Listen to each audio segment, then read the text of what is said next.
यह कहानी के शुरुआती दौर की घटना आज से 3 वर्ष पूर्व घटी। विक्रम रघुवंशी और उसका दोस्त साहिल ने अपनी एक खिलौने बनाने वाली कंपनी खोली थी। दोनों को बच्चों से बेहद लगाव था। यह दोनों मार्केट में हमेशा से नए आधुनिक तकनीक के खिलौने बनाने के लिए जाने जाते थे। भारत का सबसे पहला रिमोट कंट्रोल हेलीकॉप्टर खिलौना इन्होंने ही इजाद किया था। उस वक्त कंपनी में मीडिया के जमावड़े की तैयारियां चरम पर थीं। कारण यह था कि विक्रम और साहिल की कंपनी ने एक अलग खास खिलौने का आविष्कार किया था। इस खिलौने की खासियत यह थी कि यह खिलौना मात्र एक मामूली खिलौना नहीं, बल्कि बच्चों को लुभाने का जरिया था। यह खिलौना बच्चों से बात कर सकता था। उसके सभी जवाब उस खिलौने के डेटाबेस में मौजूद रहते। इसे एक तरह का छोटे रोबोट की तर्ज पर देखा जा रहा था। यह खिलौना बच्चों से बात कर सकती थी, उनके साथ खेल सकती थी। यह खिलौना वह सब काम कर सकती थी जो बच्चे अपने दोस्तों के साथ करना पसंद करते हैं, अर्थात खेलना, कूदना, उनसे बातें करना। उसी दिवस विक्रम की बातें अमेरिका के एक टॉय कंपनी से बातचीत हो रही थी। विक्रम ने अपनी कंपनी के इस खिलौने के अधिकार को अमेरिका कंपनी को ऑनलाइन बेच दिया। यह बात उसने साहिल को नहीं बताई थी। अगले दिन मीडिया साहिल और विक्रम से इस खिलौने के बारे में बात कर रहे होते हैं। ये फंक्शन में वह इस खिलौने की टेक्नोलॉजी को विस्तार रूप से समझा रहे होते हैं। इस इंटरव्यू और लॉन्च इवेंट का प्रकाशन पूरे विश्व भर में हो रहा होता है। भारतीय समय अनुसार जब शाम का समय प्रगति पर था, उसी वक्त अमेरिका से एक खबर आई जिसके तहत साहिल और विक्रम की कंपनी के इस खिलौने पर चोरी का आरोप लगा। खबर के मुताबिक वह खिलौना का पेटेंट अमेरिका की टॉय कंपनी को जारी हुआ है। इसका साहिल को काफी बुरा प्रभाव पड़ा और उसने सुसाइड कर लिया। इस खिलौने को बनाने में उसने काफी मेहनत करी थी। वह पेशे से इंजीनियर था, लेकिन इस सदमे में वह नहीं रह पा रहा था। आज के वक्त अब वह खिलौने की कंपनी की पूरी संपत्ति अकेले विक्रम की हो गई थी। साहिल को मरे हुए अब 3 साल हो चुके थे। विक्रम आर्थिक रूप से काफी मजबूत हो चुका था। उसकी शादी भी हो चुकी थी। साहिल के हिस्से का भी उसने भुगतान करने को मना कर दिया था।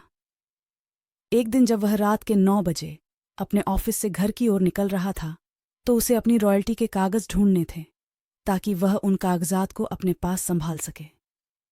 इसी कागज को दिखा के ही उसे अमेरिका की कंपनी ने रॉयल्टी देने का वायदा किया था। वह कागजात ढूंढने लगा। ऑफिस से सभी कर्मचारी चले गए थे। उसे वह कागजात ढूंढने में काफी समय लग रहा था। वह कभी कंप्यूटर के टेबल पर ढूंढता तो कभी कागजात सभी तहखाने में ढूंढता, लेकिन उसे हर बार निराशा मिली। उसने कागजात को ढूंढने के लिए हर दिन अपने ऑफिस के कार्य के बाद प्रयत्न किया, परंतु हर बार की तरह उसे इस बार भी मायूसी का सामना करना पड़ा। वह इसके बाद लगातार डिप्रेशन की स्थिति में ग्रस्त हो रहा था। अमेरिकन कंपनी अब उसके रॉयल्टी पर भी ब्रेक लगाने में सक्षम थी। यह उस कंपनी का नियम था कि जिसे भी वह रॉयल्टी देंगी उसे हर 3 साल बाद रिन्यू करवाना होगा, जिसके लिए उसे अग्रीमेंट के कागजात दिखाने होंगे। वह अब कागजात ढूंढते हुए हार जाता है। उसे इस बात का डर रहता है अब उसे रॉयल्टी नहीं मिलेगी।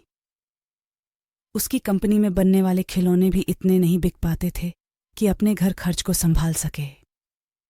उसने सोचा कि अब वह कंप्यूटर में सेव फाइल में से समझकर वैसी डॉल को बनाएगा ताकि उसकी कमाई हो जाए। तकरीबन 2 से 3 महीने उसने घर में न जाने का फैसला किया। उसने अपना फैसला अपनी पत्नी को बता दिया था।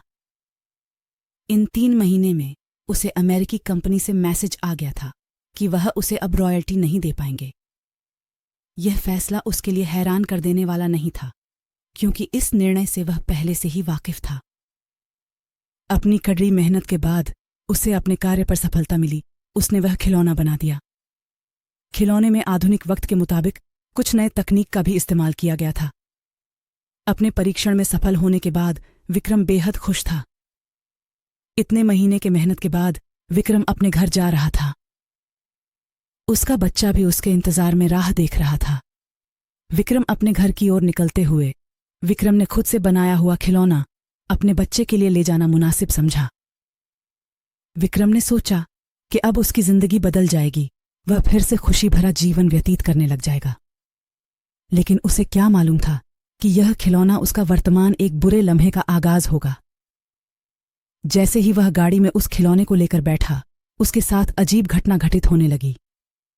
गाड़ी का पेट्रोल अचानक से पूरा खत्म हो गया। गाड़ी स्टार्ट भी नहीं हो पा रही थी। कार के गेट खुद बंद हो गए। उसे घुटन महसूस हो रही थी। खिलौने में से अजीब से हंसने की ध्वनि आ रही थी। यह हंसी की आवाज विक्रम के कानों में दर्द पैदा कर रहा था। वह बेहोश हो चुका था। जब उठा तो खुद को अपने घर के बाहर पाया। उसके रोंगटे खड़े हो गए। वह घबराया हुआ था। वह डॉल लेकर जल्दी से अपने कमरे की ओर भागा। उसे ऐसे देखते हुए विक्रम की पत्नी डर गई थी और बच्चे ने हाथ में डॉल देखी तो वह भी अपने पापा की तरफ नन्हे कदमों से दौड़ा। विक्रम ने वह डॉल झट से अलमीरा में छुपा दिया और उसका ताला लगाकर चाबी अपने पास रख ली।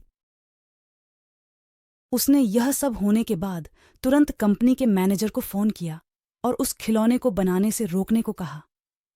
अगले दिन वह अलमीरा में उस डॉल को निकालकर समुद्र में डालने का सोचने लगा। लेकिन जैसे ही उसने अलमीरा खोला, वह हैरान रह गया। अलमीरा में वह डॉल नहीं थी। वह चिंतित हो गया। वह जल्दी से तेज रफ्तार में भागा। वह अपने बच्चे को ढूंढ रहा था।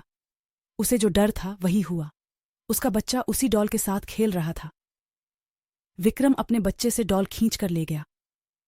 वह डॉल उसके हाथ में आते ही वही अजीब हंसी के साथ हंसने लगा। मेरे से पीछा नहीं छुड़ा पाएगा विक्रम। मेरी मेहनत को तुमने चंद पैसों के लिए बेच दिया। ये आवाज किसी अन्य की नहीं बल्कि साहिल की थी। विक्रम काफी भयभीत हो चुका था। उसने वह डॉल समुद्र में फेंक दिया। लेकिन इसके बावजूद साहिल की आवाज सुनाई दे रही थी। ये आवाज उसे पागल कर दिया था और थोड़े ही समय बाद उस डॉल ने उसे मौत के घाट उतार दिया। और उस दिन के बाद शायद साहिल की आत्मा को शांति मिल गई। उसने किसी को कभी तंग नहीं किया।